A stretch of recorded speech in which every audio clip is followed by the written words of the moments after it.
This is the 40 Thrive Podcast, episode 13. You're listening to the 40 Thrive Podcast, the show created for women 40 and beyond, ready to shake things up. Get exclusive access to expert advice, support, and strategies that will inspire, motivate, and give you the tools to not just survive, but thrive. And now, your host, Jackie McDougall. Welcome to the 40 Thrive Podcast. I'm excited you're here. So you know how sometimes in life we'll meet someone and just click immediately and feel like, how have we not known each other forever? That is what happened when I first spoke to Dr. Sarah Sarkis. Sarah is a Boston-born, Hawaii-living psychotherapist who just has a really candid, approachable way about her. And I have to give a huge shout out to Jennifer Tracy of the MILF podcast for making the introduction. Because Jennifer had emailed me a little while back and was like, you need to know Dr. Sarah Sarkis. And she was totally right. And I love when women go out of their way to share value and connection with each other. No ego, no protection of I found her first and I'm going to have her on my podcast and no one else can. But she was like, Dr. Sarah has a message and I want to share it with other women who would appreciate it. So thank you, Jennifer. So before we get into the show, I just want to invite you to head on over to 40thrive.com and download my 10 tips to start thriving today. Absolutely free. They are little nuggets that I think even if you do one or two of them will help you to start thriving and maybe get a little bit unstuck. So head on over 40thrive.com to get your 10 tips to start thriving today. Okay, so Dr. Sarah and I chatted for quite a while and I listened to the episode to cut it down to make it a little bit shorter. And I have to say, everything she says is so valuable. So this one's a little bit longer than usual. So I'm going to stop chatting at the top and just get into it. Dr. Sarah is a licensed psychologist, writer, and performance consultant living in Honolulu, Hawaii. She's originally from Boston, like I said, and she has a private practice where she works with adults who are looking to achieve long-term change and growth. In addition to her psychology training, she's studied extensively the use of mindfulness, functional medicine, hormones, and how food, medicine, and mood are all interconnected. Dr. Sarah is a badass 40 Thriver who you just need to know. So let's get into it. Sarah, welcome to the 40 Thrive Podcast. Thanks. I'm thrilled to be here. I read your bio before you came on. The thing that catches me, I have to read this over and over again. My style is eclectic and blends psychoanalytic theory, positive psychology, existential psychology, neurobiology, and functional medicine to bring a truly integrated approach to your quest for a sense of wellness. I emphasize collaboration, partnership, and personal empowerment. From a layman over here, you sound badass, woman. Thank you. I was thinking to myself, Jesus, you must lose millions of people must click off when they read that nonsense. No, because I think that there are so many things in there that I'm like, okay, tell me what makes you different from somebody who's going to look for a therapist and try to work with someone in private practice. What I think now, I'm 44, so we're like basically the same age. Let's go with that. Exactly. What I have learned as I've matured in the chair, as I call it, is that a therapist, once you're getting at the doctoral level of training, everybody's gotten a pretty rigorous academic training, right? Unless somebody comes in really looking to distinguish themselves with a particular style. Like a lot of times with trauma, you can find people who specialize in like EMDR, or they specialize in these very specific forms for very specific groups. But I'm a generalist, right? So really, when you come, the greatest asset a therapist has is their personality, their character, and how they work within the relationship that you're going to develop therapeutically. So really separate from all that stuff is, I think what separates me from anybody else is that I'm me and there's only one me. Right. And so everybody else has their own me that's equally and totally different, but great. And you just have to jive with really the core chemistry that who I am as a woman and a therapist will bring to the mix, because that's the one thing I can't change. And that's what I tell every patient that sits down with me for the first appointment. I'm like, you're auditioning me. I'm not auditioning you. You just have to feel like there's good chemistry, because I can't be anybody but who I am. Otherwise, this won't work. So that's why I would say what distinguishes me is that, I'm my own person, and I bring this unique fingerprint to what I do professionally, even though my diverse training helps, but that's really only a byproduct of that's the way that I am, right? I'm somebody who likes to integrate lots of concepts. I'm not somebody who likes to stay within one modality. What's interesting is I've spoken to many women over 40 through the 40 Thrive community who see a therapist or are potentially seeking out a therapist, or maybe one for the kids, or whatever it is.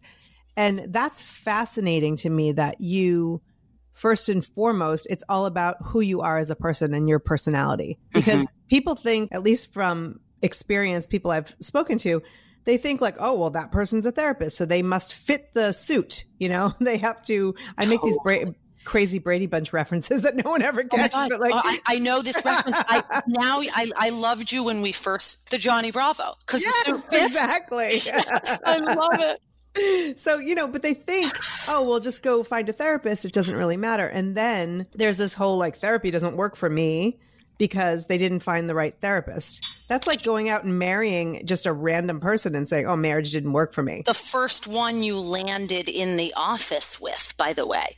Most of us tested out a couple spouses in the form of dating, right? Right. Can you imagine if you just landed in the first? And what I always try to say to people, because I think that being a therapist for me, it's a privilege. So I always say to people, listen, the worst case scenario, we're going to model together that you have to advocate for yourself in your healthcare. The days of just walking in and thinking I have the answers for you, or any physician of any kind does, are over. They are long over, in the rearview mirror. And if this doesn't work for you, there's no ego involved. Just tell me, and I will now make you a personal referral, so that you're not looking on the internet or trying to, find some other means. And I think that's my responsibility to tell people that, because they're in a very vulnerable, nobody comes to me because they're happy. Literally nobody calls me to tell me I'm killing it in life. So they're right off the bat, they are vulnerable. Right. And I want to level the playing field. So they start to, right from the get-go of communicating with me, they start to realize, oh, I have choices. Yeah. I'm participating in this. And the fact that you are able to really empower them to make the choices and not just kind of, I've been through therapy. I had an amazing therapist in the 90s, and I feel like I would not be where I am today without her. But I know that there are some who will just kind of keep the same clients year after year after year without getting to that next level, to getting to that place where they're feeling responsible for their own actions, where they feel empowered to make new choices. I mean, do you see that a lot, where people kind of come in trying to sort of feel better about where they are and understand where they are, but not necessarily are ready to move forward in a positive way? What I see both in the mirror and in the chair is that most people want to feel better. They really do. And universally, I always ask, once we have the first appointment, and usually I tell people by the end of the second appointment, you should have a really clear sense of if you think you can work with me. And if you can't, I'll make you a referral. If you can, we'll sort of begin in earnest, right? Because you don't want to dump your heart out to somebody that you may not work with, right? Right. So you kind of in earnest get going. And I always ask people this same question. If therapy went 100% according to your plan, what would you want to get from it? So I basically ask that because I'm trying to see how close are our therapeutic views, which I can sort of sum up for you if it makes sense. But sure. how close are our views of what therapy are. And I've now realized 15 or 20 years in that there's like no end to how different our views are. Most people come in and they just have this feeling that they want to feel better. It's a big task to take on, given that life doesn't always feel good. And so I always spend some period of time trying to help people see that for me, the goal of working together is that you feel that you can manage and self-regulate and experience all of your feelings, not just happiness, because then happiness just becomes another cage that you're either nailing it or failing at it. So I just want people to develop this emotional flexibility and that they feel that they can greet whatever life comes at them with a new set of emotional and psychological tools. Sometimes those are behavioral as well, but most of the time it's real internal work. And so what I find universally, and this is true for myself just as a human, is that people struggle. They have periods of time in their life where they are struggling. There's a handful of diagnoses that I feel are really important, because they really shape how you work a treatment. And those are very sort of significant, quote, mental illnesses. But the vast majority of what comes through my office isn't pathologic, in fact. It's a normal reaction to life's stuff. I mean, it's, you're not supposed to feel good after you get divorced, or a parent dies, or a child leaves for college, or you're going through menopause, or you are having waning sense of passion in your marriage, or these are periods of time where struggle is just baked into the equation. Right. So, yeah, I do see a lot of people coming in with struggle, but also my audience is skewed. But for the most part, I come across very few people where I'm seriously worried about their mental health. I may have tremendous empathy for where they're at, but very few people that I'm like, oh, wow, this person is unwell from a psychological standpoint. And then I'm sure you have a totally different course of action if that's the case. Yes, exactly. It really does take treatment in a different direction completely. But the vast majority of people, what you're feeling and experiencing, even when you're struggling, even when it's acute anxiety or whatever the feelings are, it's not actually pathologic. When you unravel the tape a little bit further, they're having very normal reactions to difficult times in their life. We spoke a couple of weeks ago and you were telling me that a good percentage of your clients or your patients are women over 40. And so when you talk about these challenges that they're going through, do you find that it's actually the challenge that is kind of knocking them on their butt for a little bit? Or is it sometimes the expectation that they're not supposed to be reacting the way they are to the challenge? Yeah, that's such a good distinction. I don't think that I've ever even thought of it that way. So that's just awesome. It's for sure the latter. I mean, there's always as a woman of science, I sort of try to be moderate in my always and nevers.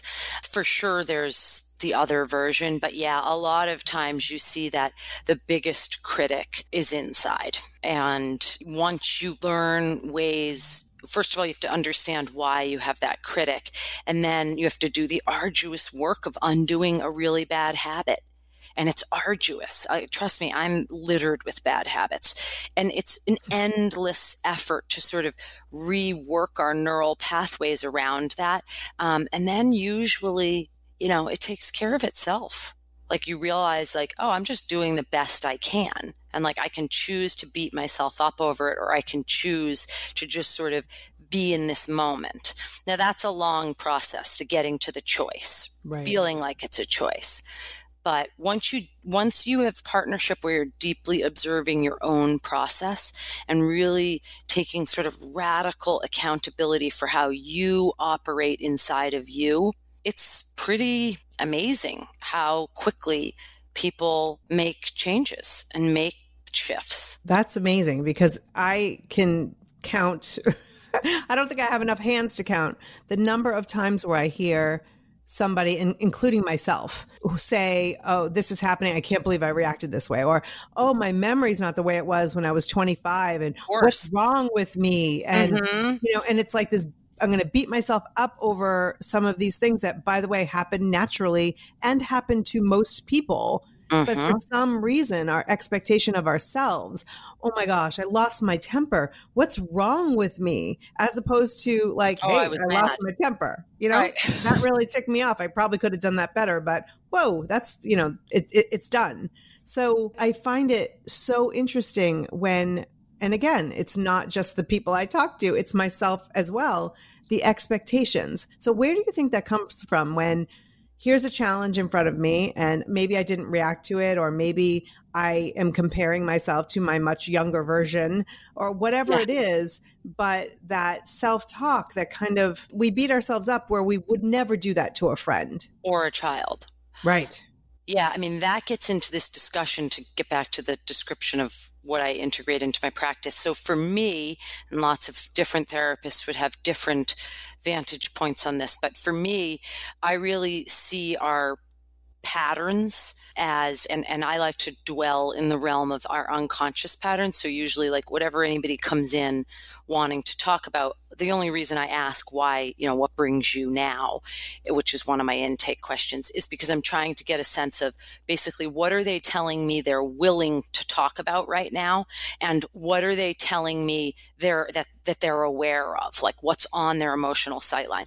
But I already know that everything that's driving it is unconscious. It's just the way we work. Almost over 90% of what's happening for us lies in the unconscious. So essentially what I believe we end up seeing in our adulthood and the 40s, I have to tell you that from 40 forward, the people that I see make the most radical, empowering choices and changes in their life are 40 and older, men and women in very different ways. And women have such a beauty to that.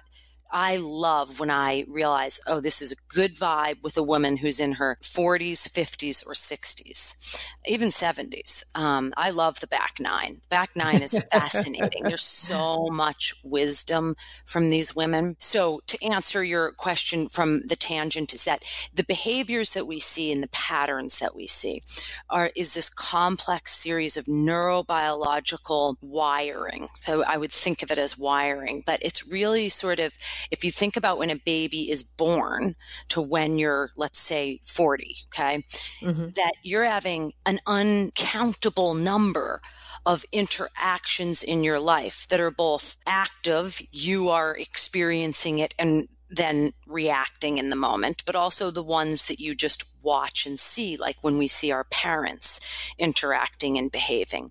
And a lot of times what we uncover once we're doing this kind of work is that a lot of why people do the things that ultimately sabotage their own sense of wellness is because it's unconscious and they saw it in one way or another.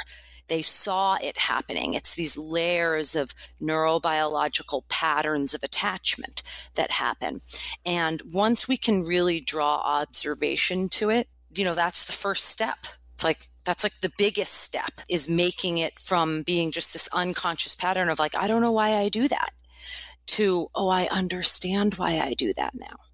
Right. I see why I do that. And I always tell people to have this prompt that they can find their own. But like when I'm trying to change a deeply held pattern like that, I just start to try to observe it in myself. And I literally will say to myself inside my own head, oh, I'm doing that again. There's that point of injury, because it's an injury. It's a soft spot. So that's why you haven't looked at it. That's why you haven't unpacked it. It's why it holds so much power over us. And so I just try to say, oh, look, I'm doing that again. There's that soft spot, or there's that injury point. So, maybe that's helpful for people if anybody's listening and thinking, oh, this kind of work could be really rewarding. Right. Which I think it is. I would highly encourage it for anybody. And that's not just for job security. I would think it was cool if I wasn't trying to run a career. Well, you can only take so many patients anyway. So it's not like you're trying to get everyone to show up in Hawaii, which is, by the way, where you are. I know. Although, you know what? If I go back to therapy, I think it's going to be with you in Hawaii.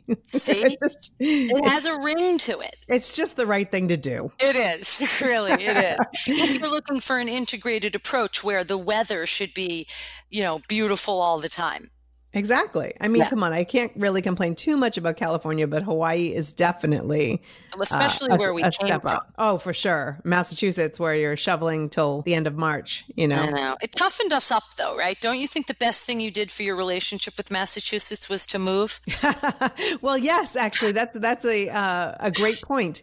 I always say I couldn't. It's funny that we're talking because this is the week where I have been in California for 24 years and I was 23 when I left. And so I've actually been out here in LA longer. You've passed the line. I've passed the line. It's such an awkward thing to even think about. But Massachusetts is my foundation. It's like my core. Unless you've grown up on the East Coast in New England and, you can't really understand what that means. Of course you can.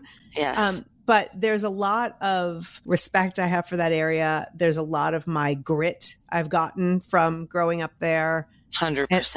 And I think even when I moved to California in 1995, I noticed a work ethic that other 23-year-olds did not have. Oh, yeah. So it's really... East Coast school is not for the faint of heart.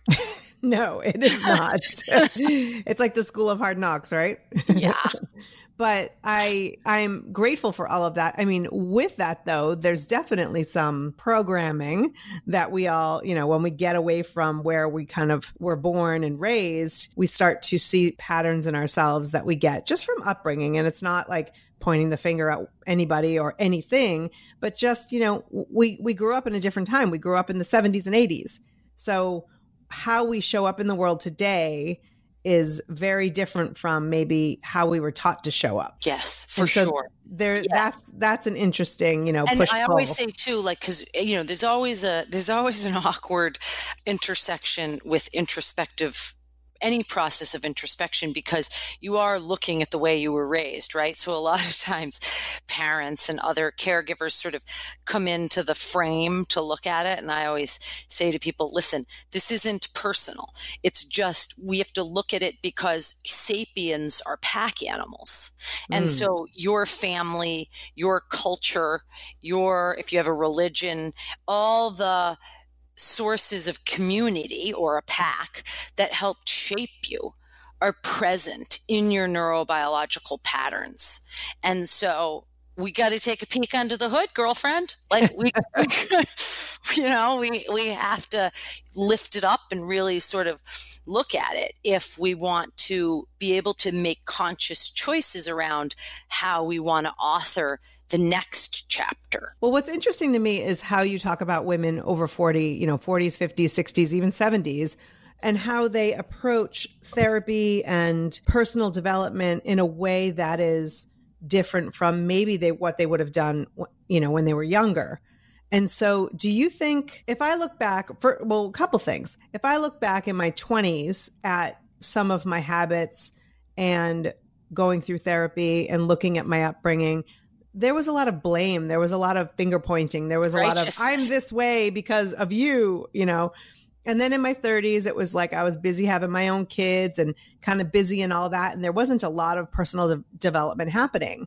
And then, you hit your 40s and you've got a little bit of time to come up for air and you start to look back, and it's an amazing place to say, yes, this is my behavior, probably stemmed from this, this, and this.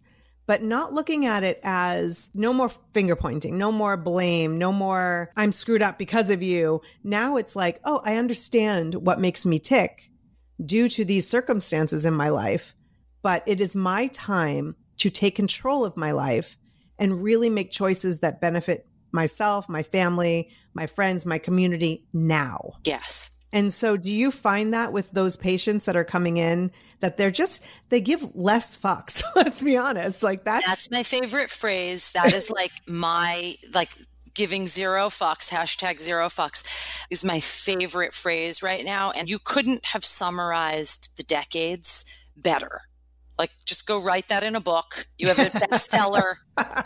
I don't even need a cut from it for the my 4-page bestseller.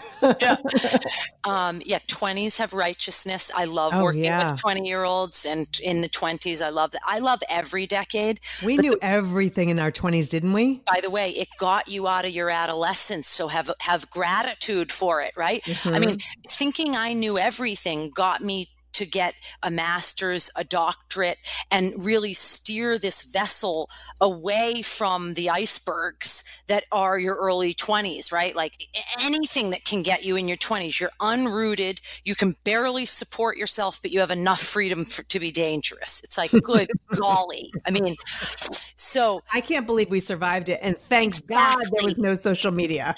Oh my God, it's true. This is my next thing. I want to talk about how at some point, how mothers can help children navigate social media, but that's a side tangent. So you're totally right about the 20s, completely 100%. And by the way, I wouldn't have got through Georgetown, my college, if texting or social media existed. I would have failed out. I would have been one of those people.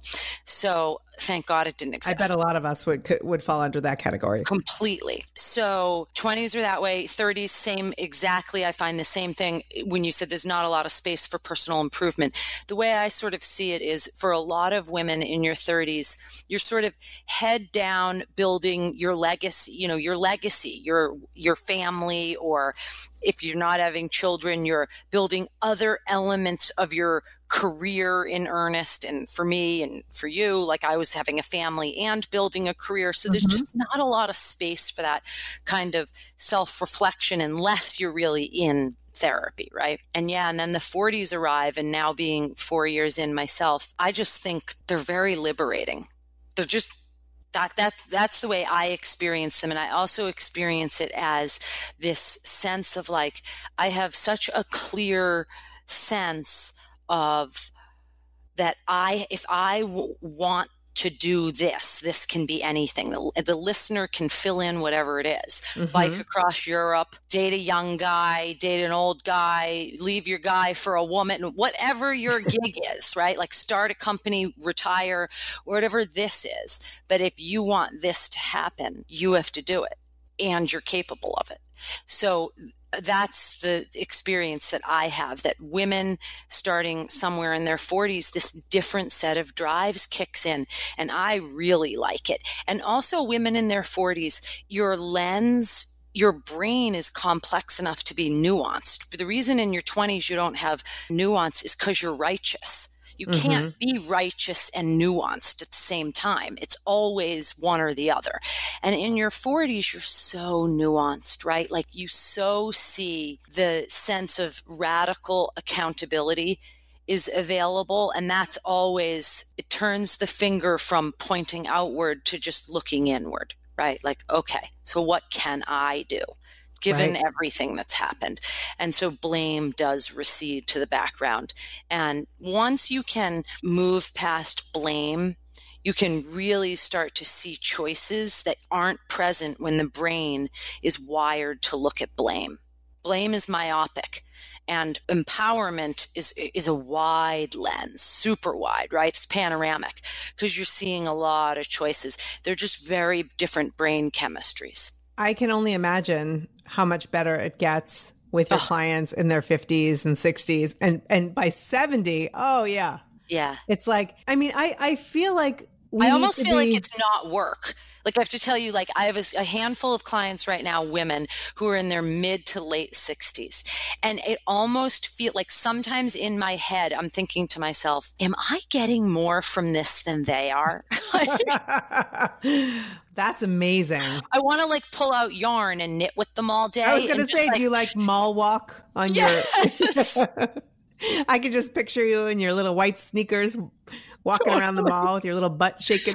Yeah, exactly. Like it is just so rewarding. And it doesn't mean there's always struggle. So, we can't escape it. It's just, can you greet it with some sense of wisdom and grace? But it's so amazing that the things we get so hung up on that can really overwhelm us and dictate our lives because it's this huge deal. And then as we kind of strip ourselves from the years, then we kind of see things more clearly and with such a different perspective. Can you imagine? I even think about this like when I was going through potty training with my kids, right? And it's it's the worst thing in the whole world. And you see, I have sisters and brothers with older kids because I'm the youngest. Well, I'm the 11th of 13 and you're the youngest of 6. I know.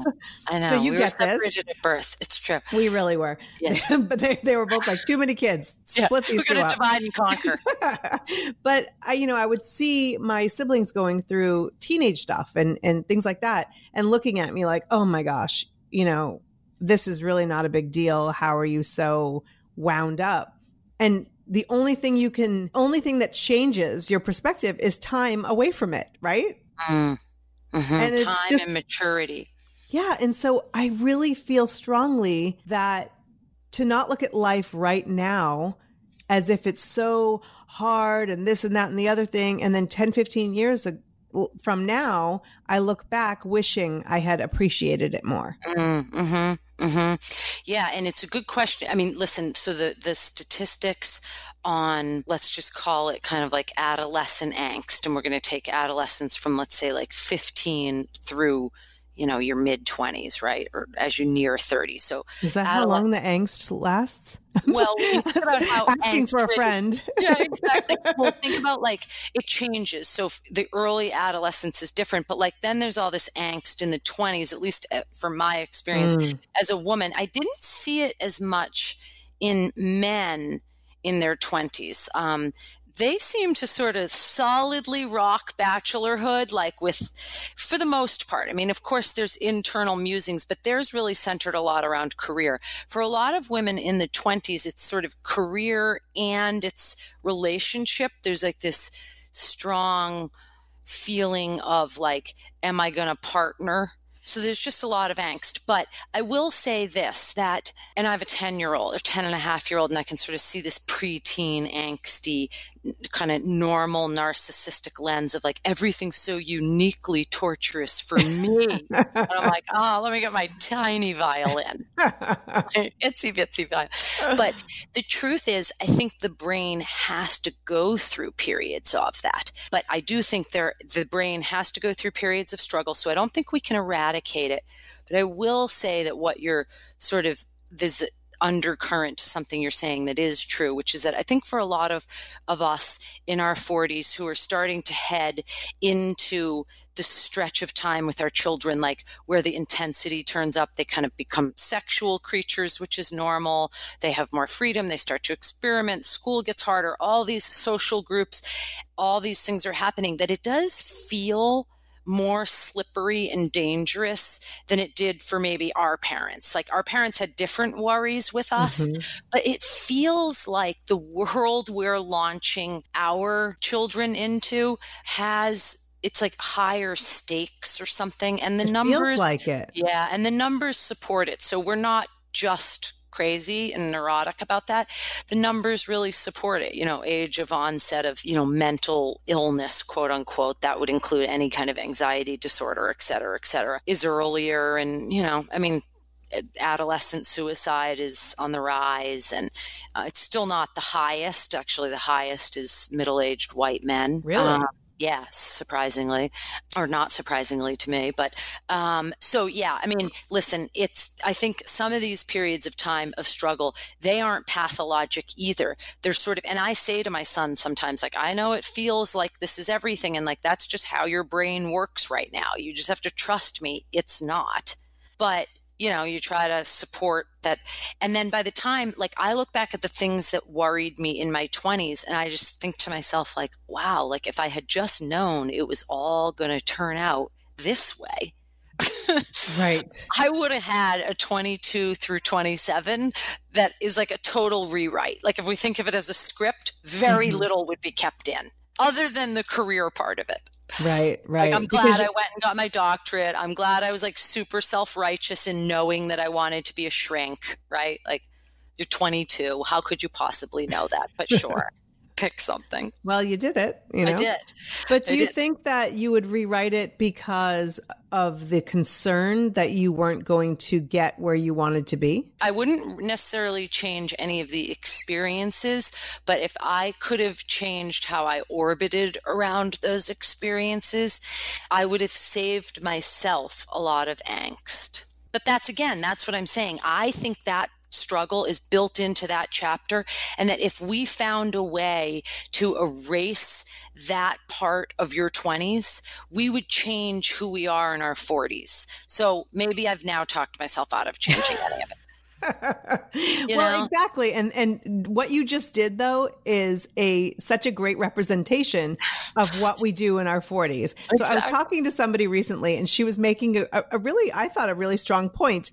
And then she stopped herself and she goes, hold on, I have a better idea than the one I was just expressing.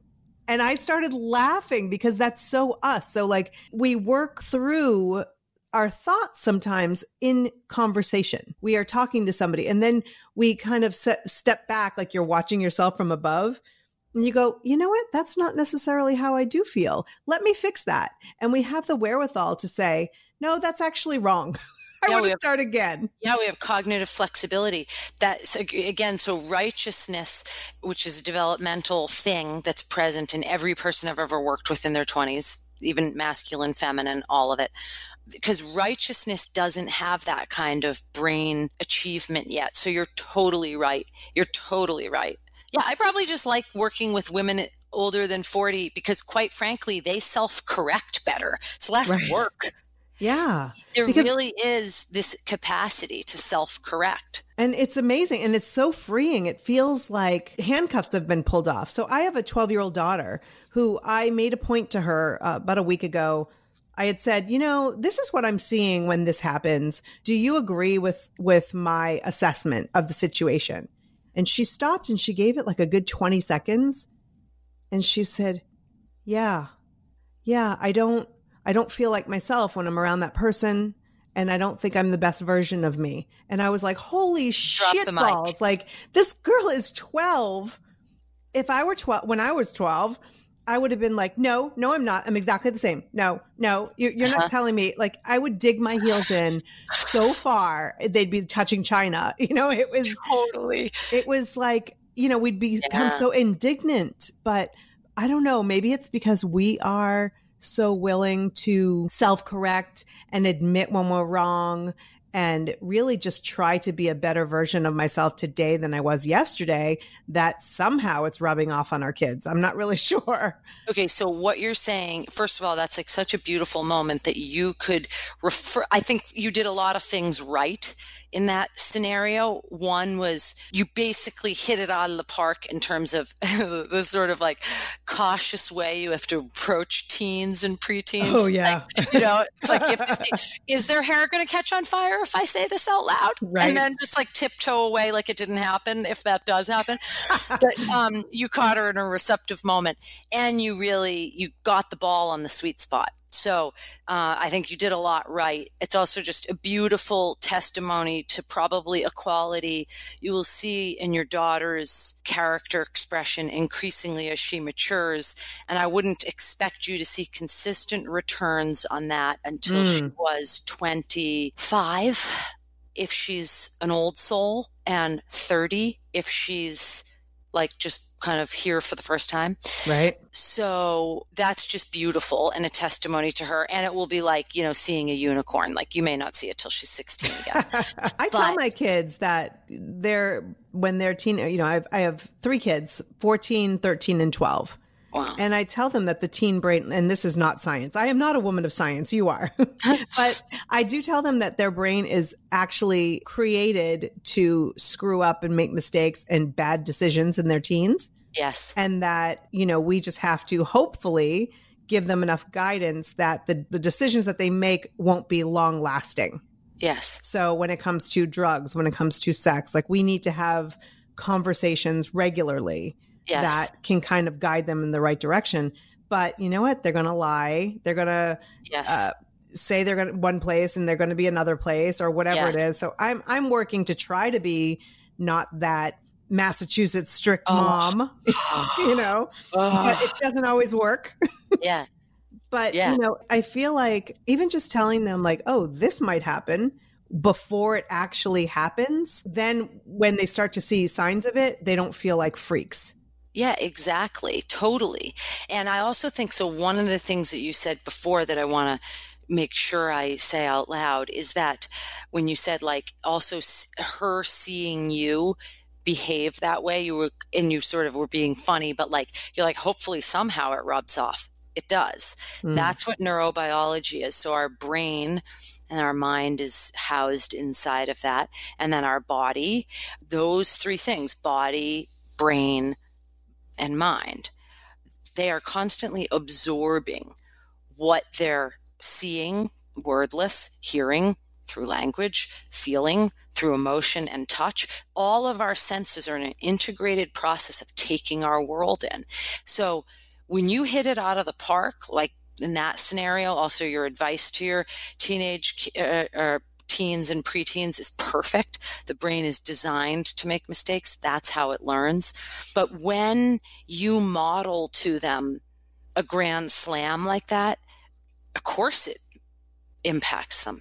You're modeling the 40, what did you say, you're 47? Mm-hmm. You're modeling some version. She's going to have her own set of stuff that's all her. And then she's going to have the influences of modeling and genetics. So environment, that's modeling, genetics. And then she gets a whole chunk of that pie that's just all hers. She gets to author it. And when she's 47, she's going to represent that hybrid.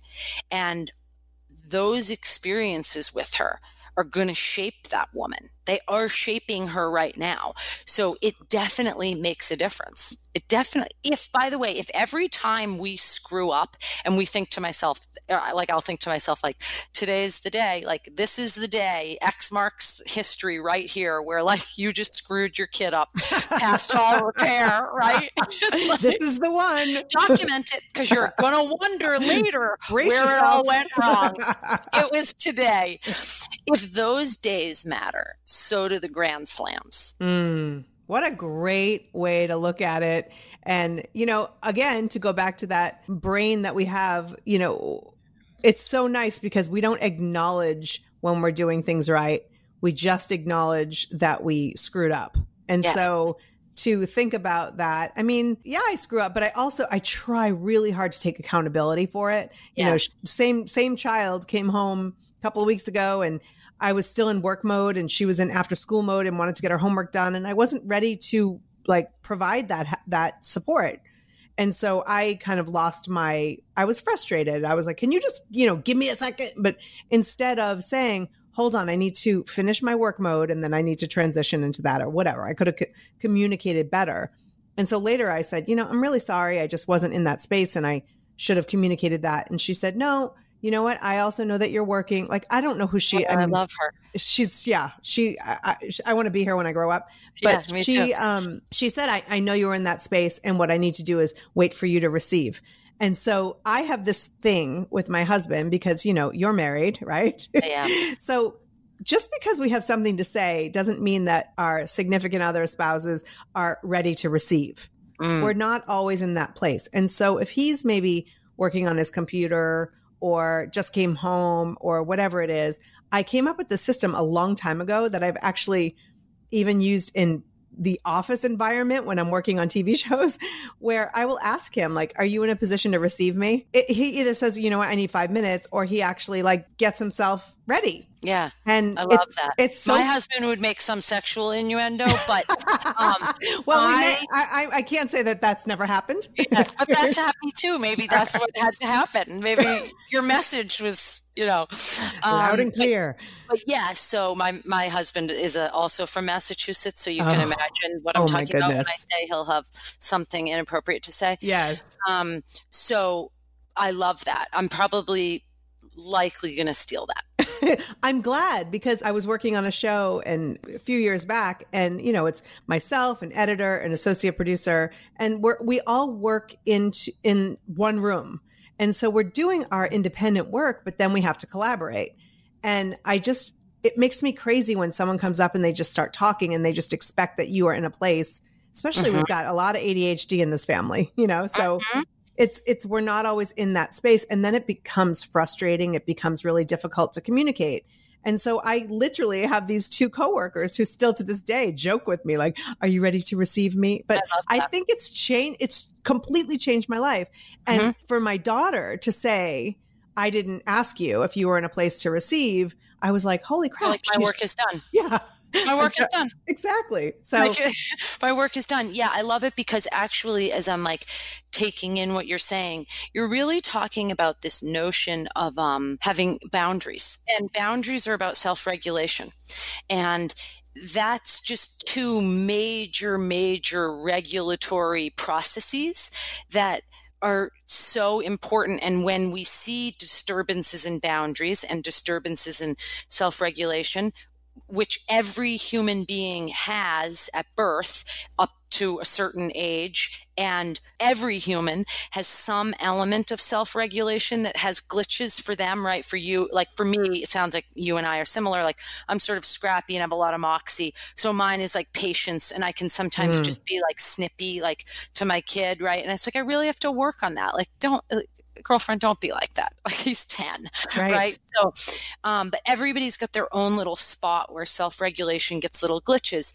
But remember that we're born feral. So we're like, and I'm saying feral on purpose. It's also, I think, a funny way to think about us, but I mean it because I want, what do you mean by it? Yeah. So when I'm working with people, I want them to not just give lip service to the reality that we are animals, but to truly embrace that. Like we're not a special breed. We're animals, and our brain evolved over, millions of years to have a complexity that you see now with the cerebral cortex and all of the stuff we're capable of as humans. But we are feral animals when we are born. We are not born domesticated. And all mammals have to learn regulation from their pack. And in our species, it's a family because we don't like birth our children, lick the placenta off and send them out into the world. We have a very long period of time where our juvenile animals are dependent on us. And that arc is, roughly 18 years in the sense of most of us, or earlier, if you, send them off to boarding school, they leave your pack, but they're still heavily regulated by another system, right? So in my house, we all went to school and then went to college. College was the first time we were leaving the house. So that's the first time that I was truly on my own to regulate myself, find my own boundaries. And that's where you really get to see something that sentence, are you ready to receive me? And your daughter echoing that word receive, you really get to see it's in college. You're going to start to see her doing that spontaneously and without having to think about it, because that's the first time she's going to be completely on her own in that sense, right? Right. So I think that is such a good metaphor for how we learn internal boundaries, right? Like, I am not ready for this. And how do we expect our children, let's take your daughter, for example, how do we expect her to say other things that she's not ready to receive? Right. If she can't even regulate just who comes in and interrupts her concentration. It's interesting because when you think she's 12, but if you think about women in their 40s, 50s, beyond that, when we don't have clear boundaries, I know.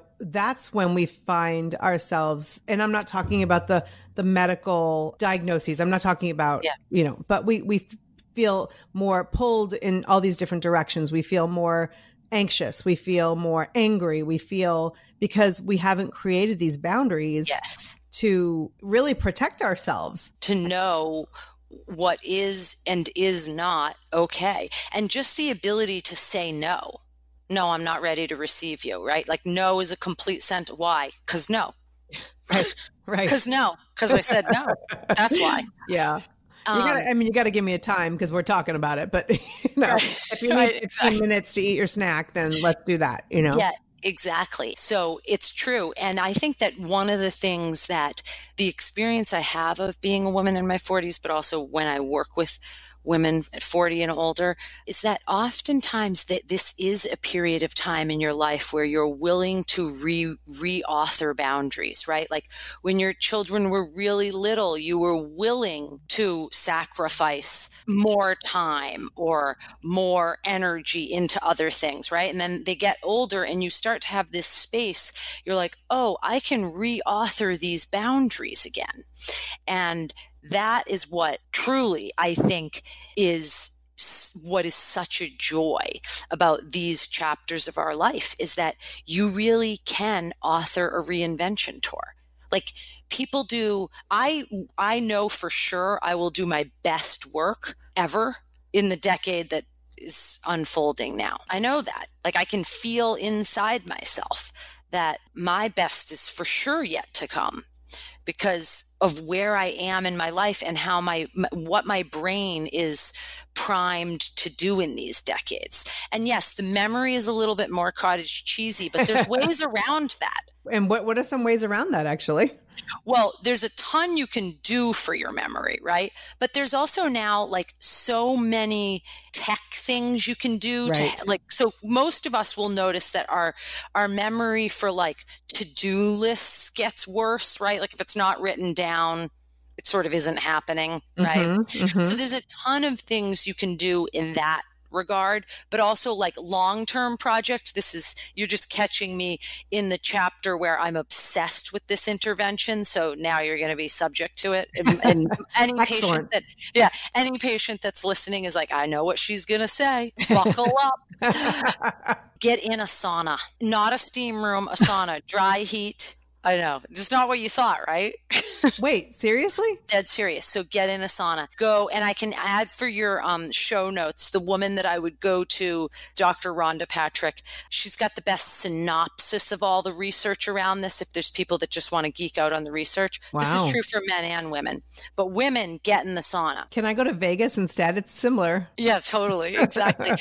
So the therapeutic dose is 174 more than 20 minutes, but you can work up to that. And some sauna is better than no sauna, but I'm a science geek, so I always want to give people the actual recipe. Definitely link to all that because that's fascinating. Is that supposed to help for your memory? Brain, memory, basically all the critical elements of what people call cognitive decline as you mature. That means you can't remember shit and you feel like your brain is a sieve. All of the cognitive decline. Wow. So I combine like some breath work and a little bit of meditation in there. So you're killing like 3 birds with one stone. And I live in a building with a sauna. So I know that it's easy for me and it's not easy for everybody else. But if you have a gym and you have a sauna, 2 days a week was the minimum that I think they studied in these studies in the sauna. And it's great. And then, there's tons you can do, just like remove diet soda, try to eat just like food. Try to just do like 6 months where you just eat food in it close to its original form. The Michael Pollan, like eat mostly plants, not too much, right? So just sort of simple things can help a lot. Get sleep. Guard your sleep like it's a blood sport. I don't think enough women understand I don't think enough people understand the power and the importance of sleep. Anybody who is listening who has worked with me currently or in the past must be laughing hysterically because I have emotionally waterboarded them with the necessity of sleep to the point that they're like, I get it. Like, I bought in and I promise you I'll chip away at my sleep. It's so important. It is it's critical. And there's even when we talk about, like when we get down to this is all the stuff I do in my work, right? So when we get down that you can do macro level, people can start to understand their neurobiological processes, especially the unconscious ones. And then we can get into real sort of micro, right? And the micro is how do we break this big thing of change down to chunks, cognitive chunks that the brain can handle? Because we know about, or I know about the science of habit formation, right? So even when I say to you, get more sleep, if we were working together, that's too big. the brain actually looks at that and the first instinct is like, what? Like, huh? Like, and it's not like, oh yeah, let me tackle this and deconstruct how I could get more sleep. It's too big for it. So then we break it down even further. What can you do to get more sleep? First thing I would do is make sure every device in your room is on airplane mode. Mm-hmm. Your alarm clock will still work even if it's on your device, right? So we break it down, and I don't know if your audience wants to hear like every micro breakdown, but when you're trying to make changes that will change how your brain functions, you want to take it in the smallest increment that's doable. You want to think to yourself, am I able to get my forefinger to press the airplane button tonight? Yes, I can do that. Okay. Right? That's how simple you want it to be. And then we build from there. We take it in tiny, tiny doses. It's like microdosing for change. Right. I love that. Yeah, because, it's super doable. I'm very much an all or nothing kind of gal. And so it's like, oh, I'm going to sleep. I'm going to bed at 4 p.m. I'll get up at 4, I just go over the top and then it doesn't happen and all that. But sleep is actually one of those things that is a priority for me. I go to bed at a reasonable time. I used to stay up and try to get more and more and more done. And then I'm not productive during the day, Totally. And so I personally use on my iPhone, there's the option of just turning off the notifications. Mm-hmm. So but you also don't want the Wi-Fi around you if you can. Oh, because that's going to mess with my sleep. Well, I mean, I'm no like EMF or EMF. I'm no EMF expert, but there's sort of enough people that I think toe the line between too radical for my taste and too conventional for my taste. I like a bit of a maverick. I don't mind somebody that's going a little rogue, but like, I don't want to then like follow the doomsday preppers into Middle Earth, right? There's compelling people continuously sort of looking at this notion of like the Wi-Fi waves constantly around us just interfere with the rhythms of our sleep. So if you can get your Wi-Fi off, that's great. But if not, canceling notification is better than nothing. Right. You just don't want to hear the drum beat of like, as every email arrives in your inbox or every text message. Absolutely. Yeah, so there's tons. I can't sleep with that. Sleep is just, it's when I talk about being wanting to work from an integrative method, it's really not complicated. It's stuff like this, like what are you eating? How much sleep are you getting? Do you move your body? Do you drink enough water? Do you have support in your community? Then with just those, I always say to my patients, like, there's these 5 things you can do. And it's basically that right there. And like whenever people, and then the therapeutic relationship does a lot for like trauma, self-regulation, boundaries, connection. It does a lot, right? Like I think I'm valuable to people and I'm grateful to be in that position. But honest to God, you can do so much without me. I'm optional. So basically lifestyle changes are really, critical. It is the answer to everything. It is certainly a start. Yes. And I'm not saying if you've been diagnosed with an illness or whatever it is that, just change your lifestyle, but eating healthy, whole foods, moving your body, getting sleep, not only will it make your body happier, but you're absolutely right. Like, I love that you brought it back to that because it's not as complicated as we like to make it. There's so many people medicated and, automatically go to that space again before you start emailing me. Like, medication is extremely necessary. I would never judge. There are so many cases where people are absolutely, and I have had times in my life where I've been on medication. And at that time in my life, it was 100% necessary. But I think that these lifestyle changes also, whether it's in conjunction with medication or on its own as a first step, as you're saying, is so powerful. And we can't stress it enough, in my opinion. I agree. And going back to when I was saying, like, my style is just integrative, right? Like, I'm somebody who likes to tie in a lot of different thoughts because I have so many of them, right? So like I'm just trying to funnel them into something that's coherent for people. So again, for me, when we talk about doing it in conjunction with, to me, it's always in conjunction. Somebody can come and see me and they can be on medications, be it psychiatric or otherwise for pre-existing conditions, and we can do all of this stuff and nothing is wasted. It's always an inside job. First of all, it begins and ends with your own relationship with yourself. And that's what it's all about, is how are you going to take this vessel? And part of this vessel is your own relationship to it. Psychologically, physically, how are you going to author the days, which are unknown, you get on this earth? And so to me, it's always an integrative thing. It's always yes and. Now there's cases, and you're totally right, and I really appreciate the space. I was on another podcast a few weeks ago where I had the same space, and you're right. Like my instinct whenever I write anything on my blog is I always want to write like, I know the nuances of the world of psychology. I live in the trenches of the human condition. Like after I get off this podcast, I'm going to see 6 people. Right. And I'm like, please don't email me. Like I'm just saying it for saying sake. But it is always really important, I think, anytime you're working where you have a voice that people listen to, that we do say, there are some mental illnesses that just require medication.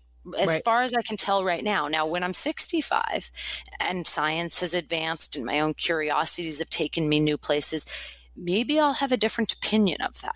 But at 44, people struggle with real stuff that may need medication. And there's people for whom they owe their life to that medication. And so we don't want to knock it. And I know you're not coming from that lens either. Not I can tell. No, not at all. And I knew from our previous conversation when we caught up like a couple months ago, that I know that you hold real respect and reverence for it. Here's a statistic that I just think people should think about. In the US, the US population is 5% of the world population, and we consume 66% of all the psychopharmaceuticals produced in the world. Wow. That statistic seems excessive to me. And I'm somebody who sat for the greater part of 2 decades in the trenches with people and in the trenches of my own existence. And even me as somebody who, I have patients who wouldn't have survived without it. I'm saying 60, like I feel like as a national project, I think we can carve a couple of percentages off of that and get us at the 50-yard line. If we start to really talk to our patients and help our patients advocate for even the simple lifestyle changes that they can make, that, those are the people we're never going to, for the people for whom they are struggling with a serious psychiatric condition, we may never get them off of medication. And in that case, let's be glad we have it. But for the vast majority of people who don't actually need it, if they get the support that they do need, like the way I work with patients and the way other people work with patients, then I think we can easily get 66% down to something slightly more reasonable. You said something earlier that I want to go back to, because you talked about sleep and you talked about food and you talked about moving, but you talked about the support sort of in community, in your family, and I think that we tend to underestimate the power of connection. So I work from home. I do the podcast from home. I'm around so when I can go get my kids, or at least I'm here when they get home. And so I know I love being around for them and all that, but I don't have any sort of connection throughout the day, unless I'm out with clients, and that's totally different. But I do a lot of work on my own, in my own space. And I know that if my husband comes home on Friday night and we don't really leave the house by Sunday night, I am losing my mind. Yeah, you're a caged animal. Yes, and I can't even take it. And so I think that we are so independent and isolated in, entrepreneurship's amazing, but there are a lot of people who are in their own spaces and they're not connecting in their community. They're not connecting in their family. I think that's why sometimes it's so powerful to have some of these online communities, because at least there's like a little bit of, someone actually told me that I don't suck today. That feels really good.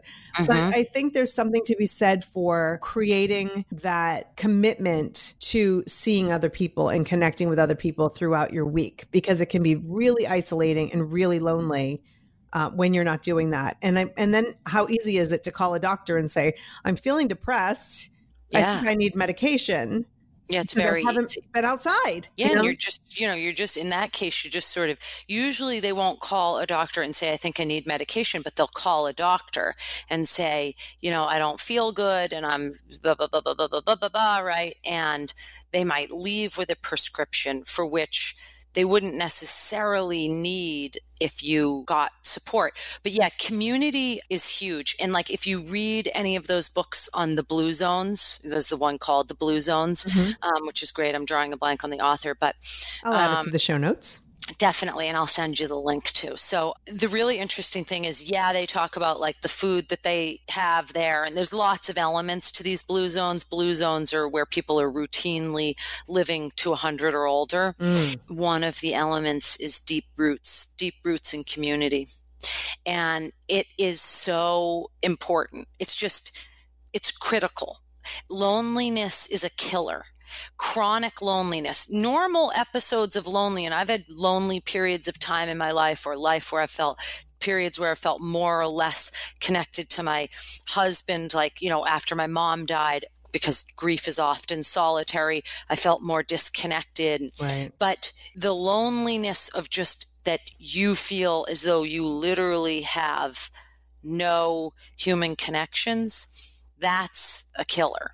And so community is a sense of roots and community is routinely on the top 10 list of things that lead to longevity. Right up there with sleep, diet, movement is a sense of community. It's critical. And this is coming from somebody who, while born into a litter, my nature is very lone wolfy. I, have my private practice, but then I spend long hours in my house where I am right now, writing and researching stuff.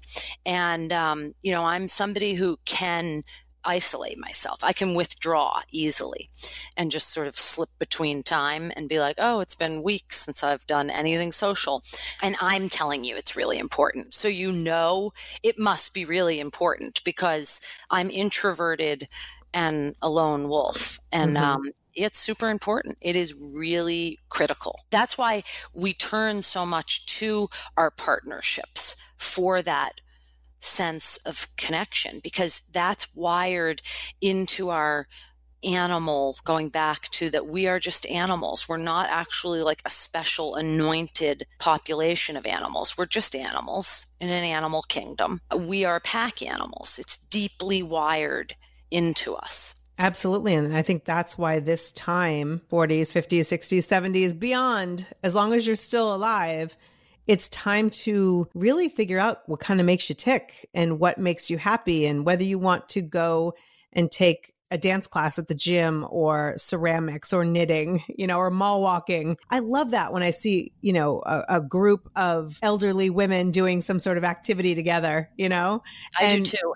And I love when I see friends that have traveled as a little fempire, like, they're doing their mommy weekends away when the kids, and then like to see them mature into their 50s and 60s, still doing that, and see how the trips change I just love it. Totally. And sometimes these are people that aren't necessarily, they don't fit in your day-to-day life. Like maybe you're not, I've had friendships. I mean, we know this, like throughout the years, they morph and they change. And I love those friendships where you've completely done separate things and you're not necessarily in the day-to-day, but then you get back together and it's like no time has passed. Those are some of the most meaningful connections I have, period. It's like we don't even live in the same place, but when we connect up, it's just like it's a shot of emotional fuel right to the heart. You just feel so good. Absolutely. Now, and if you can, go on a trip with some girlfriends and make sure that you eat really, eat well and move your body and get some good sleep, then you'll have all the things. Yeah, I was just going to say, and by the way, if you get that going, sign me up.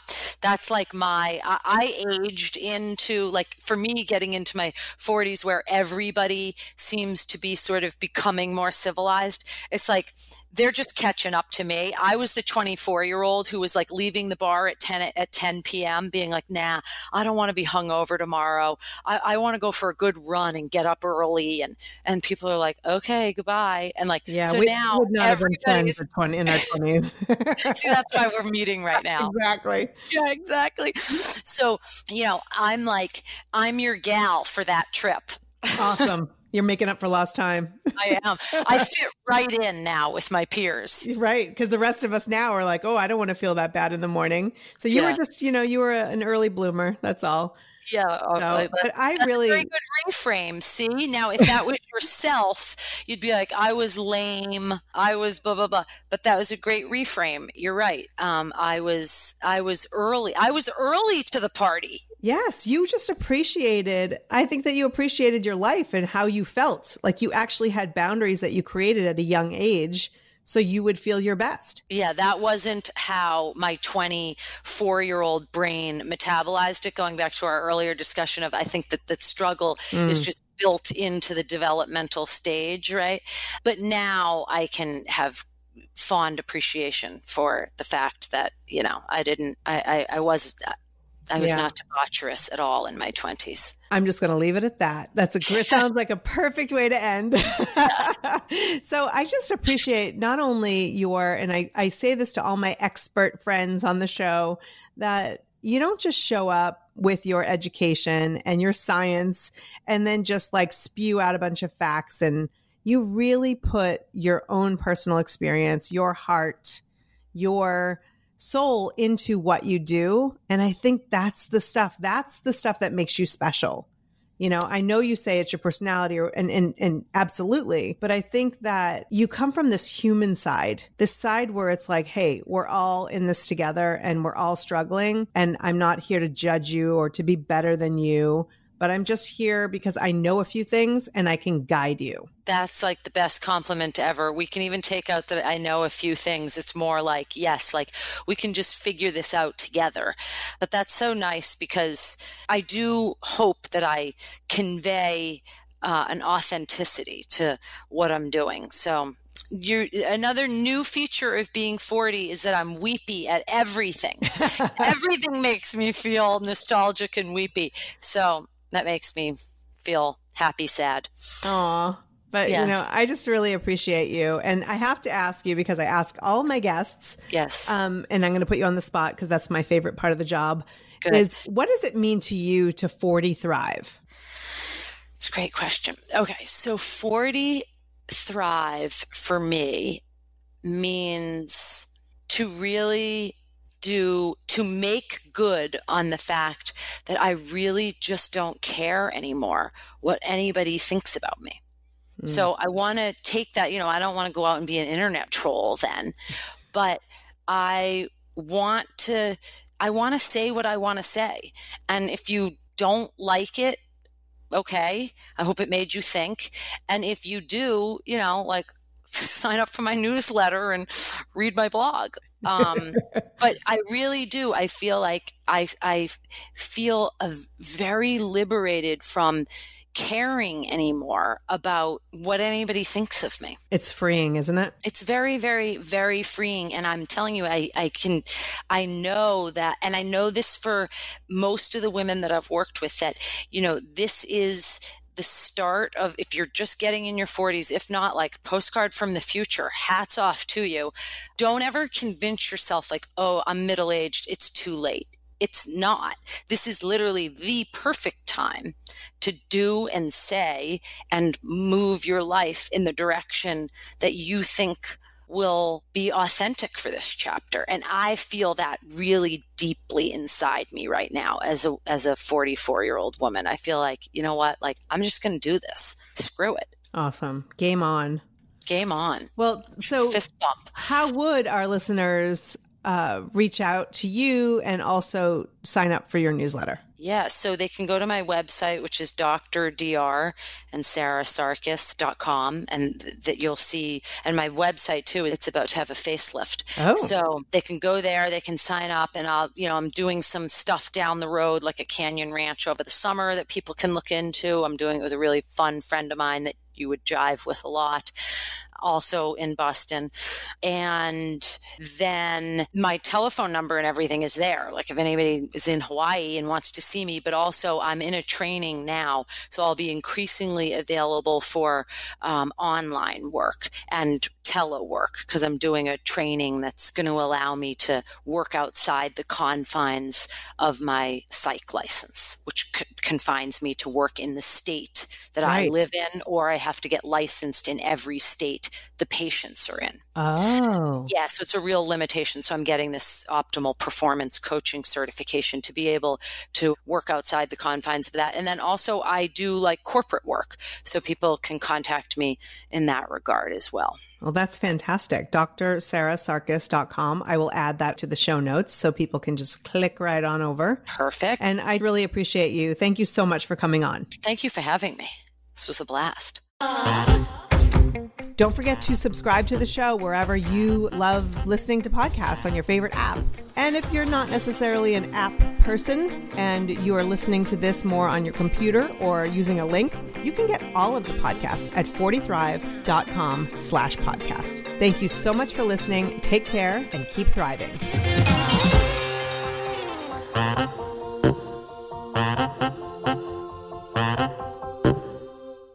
Spring has sprung, and with the change of seasons, sometimes comes an increase in vitality. If you're feeling in the mood for a little more personal time, may I suggest Coconut. Coconut is all about providing clean and natural ingredients when you're enjoying your most intimate moments, with or without a partner. Naturally safe products developed by people who are obsessed with quality. Get 15% off with promo code GROWNASS at grownasswoman.guide/Coconut. That's 15% off with promo code GROWNASS at grownasswoman.guide/Coconut.